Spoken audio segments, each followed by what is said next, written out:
Good morning વિદ્યાર્થી મિત્રો. ધોરણ 11 સાયન્સ એની અંદર આપણે ચેપ્ટર નંબર 14 શ્વસનનો અભ્યાસ કરતા હતા. શ્વસનની અંદર આપણે શ્વસનના બધા તબક્કાઓ બતાવી ગયા, એટીપી ની ગણતરી બતાવી ગઈ અને એની સાથે એમ્ફીબોલિક પથ એટલે કે ચયાપચયી પથ જે છે તે પણ પૂરો થયો. હવે આજે આપણે ટોપિક ભણવાનો છે એ ટોપિક છે શ્વસનાંક. આજનો આપણો ટોપિક છે શ્વસનાંક. શ્વસનાંક કે જેને આરક્યુ એટલે કે રેસ્પિરેશન પોઈન્ટ તરીકે પણ ઓળખવામાં આવે. શ્વસનાંકને આરક્યુ એટલે કે રેસ્પિરેશન પોઈન્ટ તરીકે પણ ઓળખવામાં આવે. તો વિદ્યાર્થી મિત્રો આપણે જોયું કે શ્વસનની પ્રક્રિયામાં કયો વાયુ વપરાય. તો શ્વસનની પ્રક્રિયામાં ઓક્સિજન વાયુ વપરાય અને નિપજ તરીકે કયો વાયુ છૂટું પડે? તો CO2 છૂટો પડે. આપણે સમીકરણ ભણી ગયા C6H12O6 6O2 it gives 6CO2 6H2O 38 ATP. આવું આપણે એક શ્વસનનું સમીકરણ ભણી ગયા. તો શ્વસનની અંદર વપરાય O2, ઉત્પન્ન થાય CO2.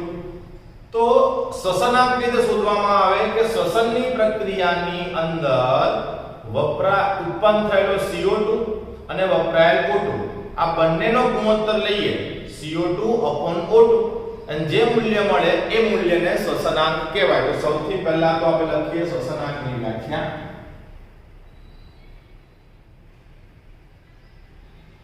શ્વસનની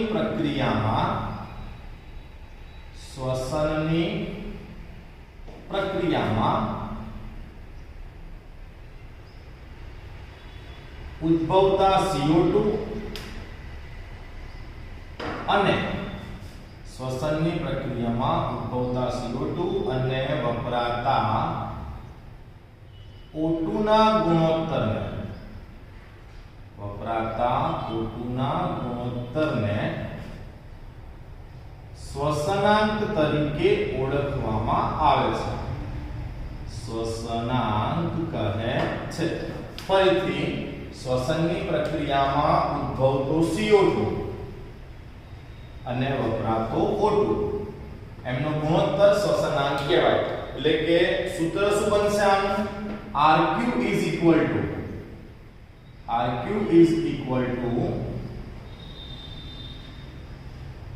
ઉત્પન્ન થતો CO2 upon વપરાતો O2. શ્વસનાંક એટલે કે RQ is equal to ઉત્પન્ન થતો CO2 upon વપરાતો O2. આનું જે મૂલ્ય મળે એ શ્વસનાંક તરીકે ઓળખવામાં આવે.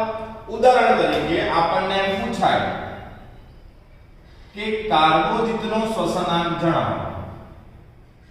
ઓકે, આપણને કાર્બોદિતનો શ્વસનાંક પૂછાય અથવા ત્યાં સ્ટાર્ચ શબ્દ વપરાય કે પછી સુગર, શર્કરા, ગ્લુકોઝ, આમાંથી કોઈ પણ શબ્દ હોઈ શકે. ઓકે, તો કાર્બોદિતનો શ્વસનાંક શોધવા માટે તમને પહેલા કાર્બોદિતના શ્વસનનું સમીકરણ આવવું જોઈએ. તો આપણે જે શ્વસન ભણ્યા એ કાર્બોદિત માટે ભણ્યા હતા. એનું સમીકરણ શું હતું કે C6H12O6 6O2 it gives 6CO2 6H2O ATP. Okay, તો આના આધારે આપણે શ્વસનાંક શોધીએ. શ્વસનાંકનું સૂત્ર શું છે કે શ્વસનાંક એટલે કે RQ is equal to ઉત્પન્ન થયેલો CO2 upon વપરાયેલો O2. CO2 કેટલા છે? 6. વપરાયેલો O2 કેટલા? 6/6 એટલે આન્સર કેટલો મળ્યો? 1. મતલબ કાર્બોદિત જે છે એનો RQ કેટલો મળશે? 1. કાર્બોદિતનો RQ એટલે કે શ્વસનાંક કેટલો થાય? 1.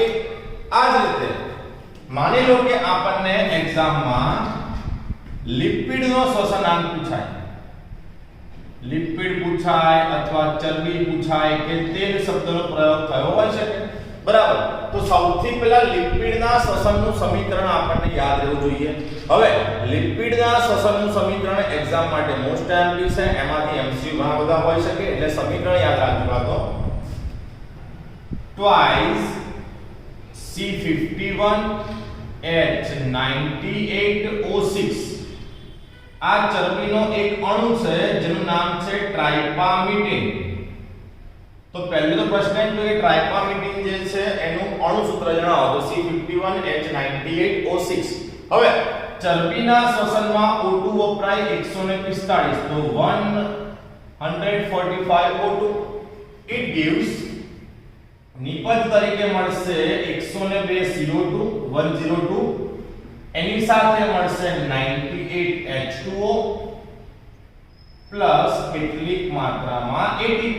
તો આ થઈ ગયું ચરબીના શ્વસનનું સમીકરણ. આપણે ટ્રાઇપામિટીનનું અણુ સૂત્ર 1 માર્ક્સમાં પૂછાઈ શકે MCQ ની અંદર, અથવા એવું પૂછાય કે ચરબીના શ્વસનમાં કેટલા ઓક્સિજનના અણુ વપરાય, કે પછી ચરબીના શ્વસનમાં કેટલા CO2 ઉત્પન્ન થાય અથવા કેટલા H2O ઉત્પન્ન થાય. તો આમાંથી ઘણા બધા પ્રશ્નો હોઈ શકે. હવે આનો જો આપણે RQ શોધવા જઈએ તો RQ is ઉત્પન્ન થયેલો CO2 upon O2. It means કે 102 CO2 upon 145 O2. ઓકે, તો આનો આન્સર આપણને 0.7 મળશે. 102 ભાગ્યા 145 કરો તો એનો આન્સર મળશે 0.7. એનો અર્થ એવો થયો કે લિપિડ જે છે એ લિપિડનો RQ કેટલો થાય તો 0.7 થાય.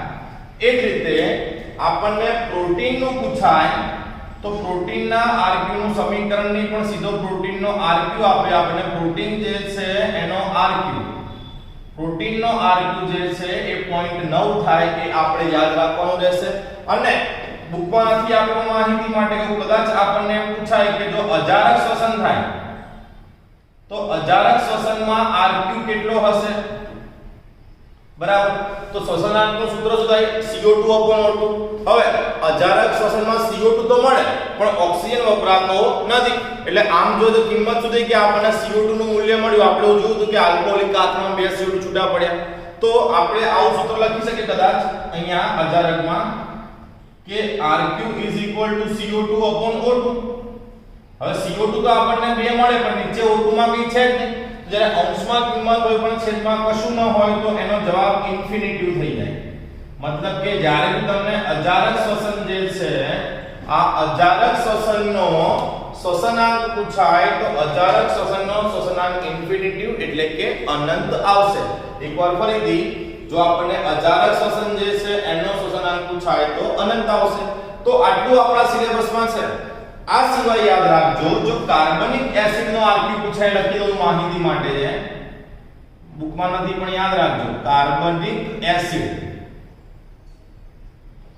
કાર્બનિક એસિડનો RQ પૂછાય તો ખાલી એનું મૂલ્ય 1 કરતા વધારે એટલે 4 આવે. આ આપણે યાદ રાખવાનું રહેશે. તો આટલા શ્વસનાંક જે છે એ આપણે યાદ રાખવાના. આમાંથી ઘણા બધા MCQ આપણને એક્ઝામમાં પૂછાઈ શકે. કાર્બોદિતનો શ્વસનાંક કઈ રીતે શોધી શકાય? સમીકરણ લખી દીધું CO2 O2 જે મૂલ્ય મળ્યું એનો શ્વસનાંક કહેવાય. એઝ ઇટ ઇઝ લિપિડનો શ્વસનાંક, પછી પ્રોટીનનો અને અજારક શ્વસન પૂછાય તો ઇન્ફિનિટિવ. કદાચ ક્યાંક જો કાર્બનિક એસિડનો શ્વસનાંક પૂછાઈ જાય તો એમાં RQ જે છે 4 આવે. એ આપણે યાદ રાખવાનું રહેશે. બીજું, આપણા શરીરમાં શક્તિનો સ્ત્રોત કાર્બોદિત છે. મતલબ જ્યારે એક કરતા વધારે પોષક પદાર્થ હાજર હોય, જેમ શરીરની અંદર કાર્બોદિત હાજર, ચરબી હાજર અને પ્રોટીન હાજર, ત્રણે ત્રણ હાજર હોય ત્યારે શ્વસનમાં આપણે માત્ર કાર્બોદિતનો જ ઉપયોગ કરીએ છીએ. પ્રોટીન કે ચરબીને આપણે શ્વસન માટે વાપરતા નથી. એ સંગ્રહ થશે. જ્યારે શરીરનો કાર્બોદિત પતી જાય પછી જ શ્વસનમાં ચરબીનો ઉપયોગ થાય અને ચરબી પતી જાય પછી પ્રોટીનનો ઉપયોગ થાય. એનો મતલબ શું થાય કે હંમેશા શક્તિના સ્ત્રોત તરીકે આપણા શરીરમાં સૌથી પહેલી પ્રાયોરિટી, સૌથી પહેલું કોણ વપરાશે? કાર્બોદિત. જ્યારે કાર્બોદિત, ચરબી અને પ્રોટીન ત્રણેય હાજર હશે તો આપણું શરીર ઉપયોગ કોનો કરશે? આપણું શરીર કાર્બોદિતનો ઉપયોગ કરશે, ચરબી કે પ્રોટીનનો ઉપયોગ કરશે નહીં. તો આની સાથે આ ચેપ્ટરની થિયરી જે છે શ્વસનાંક, આ શ્વસનાંક પણ આપણે પૂરી થઈ. ઓકે, હવે બુકમાં એક થિયરી આપણને આપેલી છે, એ છે કેમી ઓસ્મોટિક સિદ્ધાંત, એટલે કે ATP ઉત્પન્ન કઈ રીતે થાય તે સમજાવતો સિદ્ધાંત, જે એક્ચ્યુઅલી વચ્ચે આપ્યો તો પણ આપણે બાકી રાખ્યો તો લાસ્ટ થિયરી તરીકે આપણે એનો અભ્યાસ કરવાનો છે. એટલે હવે આ ચેપ્ટરમાં એક જ થિયરી બાકી રહી, કેમી ઓસ્મોટિક સિદ્ધાંત. અને આ સિદ્ધાંત પતી જાય પછી આ ચેપ્ટરને અનુલક્ષીને કેટલાક દાખલાઓ છે, એ દાખલાઓ અને એના સોલ્યુશનનો આપણે અભ્યાસ કરીશું. એટલે આ ચેપ્ટર જે છે આપણું પતી જશે. તો ફરીથી આપણું ચેપ્ટર નંબર 14 જે છે ઓલમોસ્ટ પૂરું થવા આવ્યું છે, પણ ગ્લાયકોલિસિસ ક્રિયા ચક્ર અને ઓક્સિડેટિવ ફોસ્ફરીકરણ આ ત્રણ એવી પાયાની થિયરી છે કે જો એ તમને કમ્પ્લીટ આવડતી હશે તો આગળ દાખલામાં કઈ પ્રોબ્લેમ રહેશે નહીં. તો આજે આપણે શ્વસનાંક પૂરું કર્યું. હવે કેમી ઓસ્મોટિક સિદ્ધાંત જે આપણે ભણવાનો છે એનો આપણે આવતા લેક્ચરમાં અભ્યાસ કરીશું.